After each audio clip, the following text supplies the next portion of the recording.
Salut à toutes et à tous, c'est Astou de la chaîne Étrange Étrangère, j'espère que vous allez bien.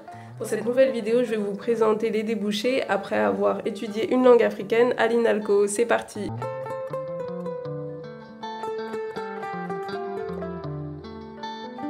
Alors je sais que pour les personnes qui ont pour objectif de s'inscrire à l'INALCO, cette vidéo elle va être assez importante. La question des débouchés, elle est souvent soulevée et c'est vrai qu'il y a pas mal de personnes qui ont des doutes pour cette raison-là. Je me rappelle avoir animé un atelier avec des étudiants en L1 de l'INALCO. Il y avait un étudiant malgache qui avait choisi d'étudier le chinois. Et une des raisons qu'il avait avancé, c'était qu'en étudiant le chinois, il aurait beaucoup plus de possibilités d'avoir un emploi qu'en étudiant le malgache. Donc l'idée dans cette vidéo, c'est pas de répondre par oui ou par non, c'est d'essayer de déconstruire déjà l'idée selon laquelle quand on fait des études en langues africaines, il n'y a aucune possibilité d'emploi. Et ensuite de vous présenter effectivement quelles sont les possibilités d'emploi que vous pouvez avoir.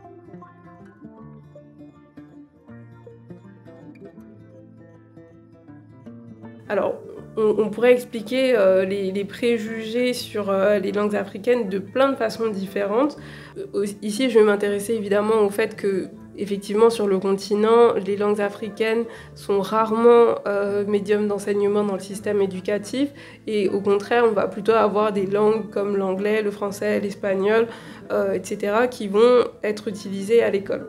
Donc ça va donner l'impression effectivement que ce sont les langues qui vont être importantes à maîtriser si on veut avoir un bon métier.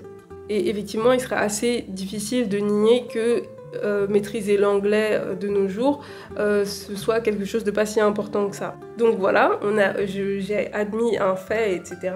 Mais la première chose que je peux avancer, évidemment, c'est que même si l'anglais va être intéressant, tout est relatif. Ça veut dire que, effectivement, si vous travaillez à Paris dans une start-up qui a des clients avec l'Allemagne, la Suisse, l'Autriche et la Suède, effectivement, là, le fait de maîtriser l'anglais, ça va être particulièrement intéressant.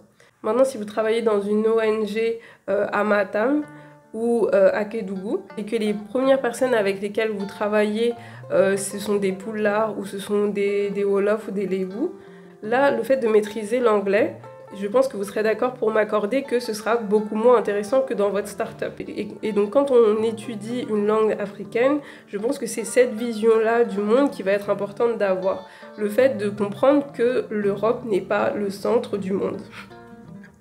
Et que souvent les pays qu'on appelle francophones, anglophones, etc. ne le sont que de nom, ne le sont que parce que ces langues sont les langues officielles, mais les langues qui sont parlées par les gens là-bas sont les langues qui vont être les plus importantes si vous voulez travailler avec elles.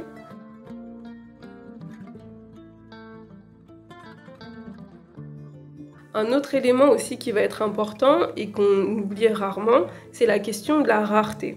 Évidemment, le fait de parler français, espagnol et anglais, c'est évidemment quelque chose d'intéressant et d'important dans votre CV. Mais si vous ajoutez par exemple le swahili, vous ajoutez le wolof, etc., là ça va rendre votre profil encore plus intéressant parce qu'il est rare et qui pourrait servir évidemment dans plein de situations différentes.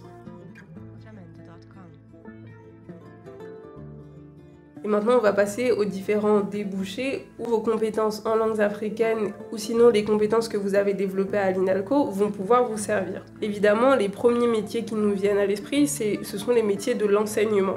Donc on va avoir par exemple des personnes qui vont enseigner la langue, des personnes qui vont devenir enseignants de Wolof, des personnes qui vont devenir enseignants de Swahili, etc. Donc ça, ces métiers, vous allez pouvoir les enseigner par exemple à l'INALCO. Moi j'ai des camarades de classe qui sont devenus maintenant vacataires et qui se destinent ensuite à devenir enseignants de Wolof par exemple dans une université sénégalaise ou rester à l'INALCO. Et vous avez la possibilité aussi, en vous spécialisant dans une autre discipline, par exemple moi c'est ce que j'ai fait avec la sociolinguistique, de potentiellement, si vous allez jusqu'au doctorat, ensuite pouvoir enseigner cette discipline-là. Donc devenir maître de conférence dans telle ou telle discipline.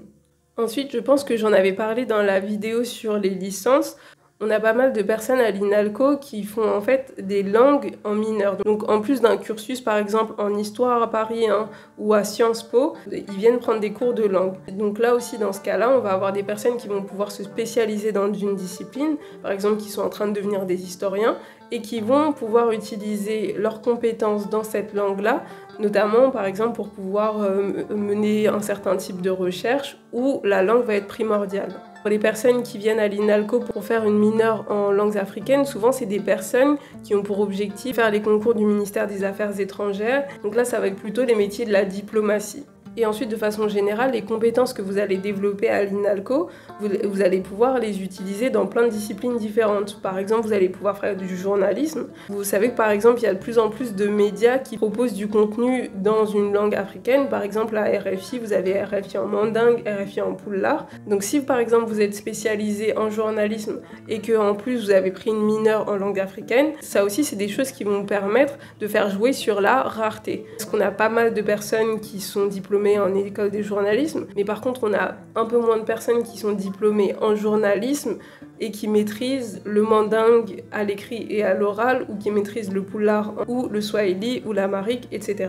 Ensuite, pour les questions disciplinaires, là aussi, la maîtrise d'une langue africaine, elle peut être intéressante. Si vous êtes chercheur en psychologie, si vous êtes chercheur en sociologie, c'est aussi des choses qui vont être intéressantes parce que vous allez pouvoir mêler ces compétences-là et ensuite en faire des sujets de recherche qui sont assez novateurs parce que, encore une fois, il y a la rareté, il y a donc très peu de personnes qui s'intéressent à ces questions-là et qui ont en plus la bonne expertise qu'il faut. Ensuite, une chose qui va être assez importante, assez rapidement, notamment pour les personnes qui maîtrisent déjà bien l'alphabet de leur langue et tout, vous allez pouvoir très vite commencer à faire de la traduction. Par exemple, faire de la traduction pour des médias qui vont avoir besoin de traduire, par exemple, des interviews, ou même, par exemple, des doctorants, des chercheurs et tout, qui font des terrains sur le continent, mais qui ne maîtrisent pas la langue. Ils peuvent vous demander de les aider à traduire un texte, et bien sûr, on vous rémunère aussi pour ça.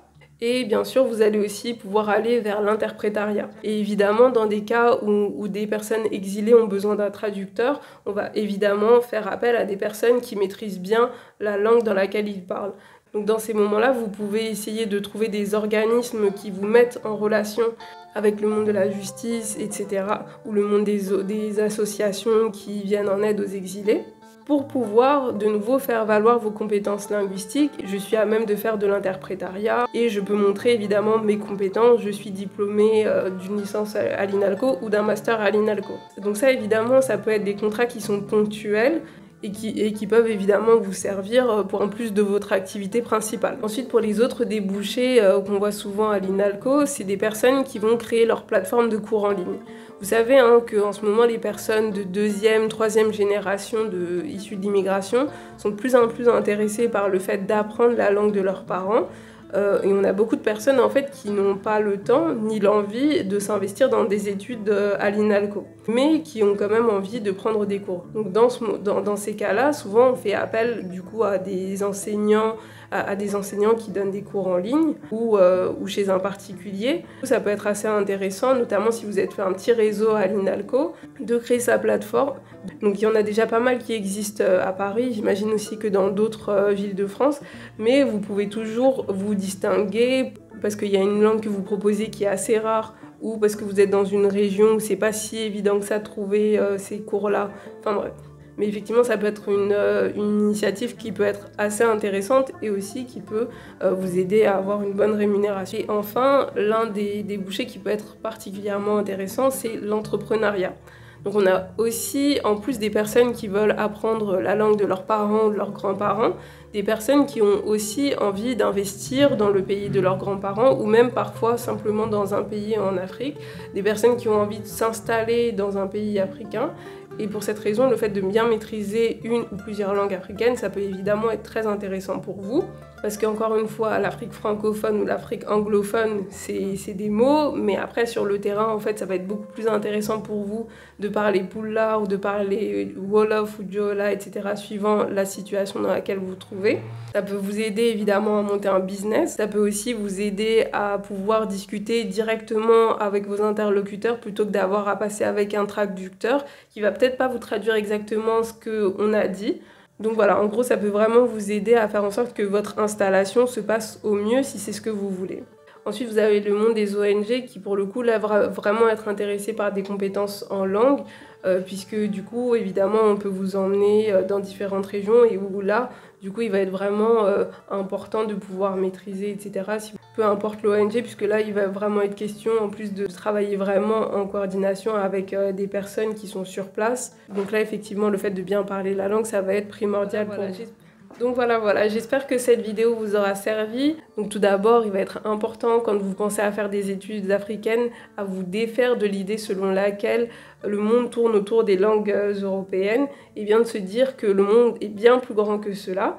Et que du coup, ça peut être particulièrement intéressant pour vous de maîtriser 1, 2, 3, 4 langues africaines. Et en plus, ça peut être dans plein de secteurs différents, donc aussi bien dans l'enseignement que la recherche, le monde de la traduction, le monde de la diplomatie et l'entrepreneuriat. Donc j'espère que cette vidéo vous aura servi. N'hésitez pas à liker et à partager. Et on se voit la semaine prochaine pour une nouvelle vidéo. À bientôt!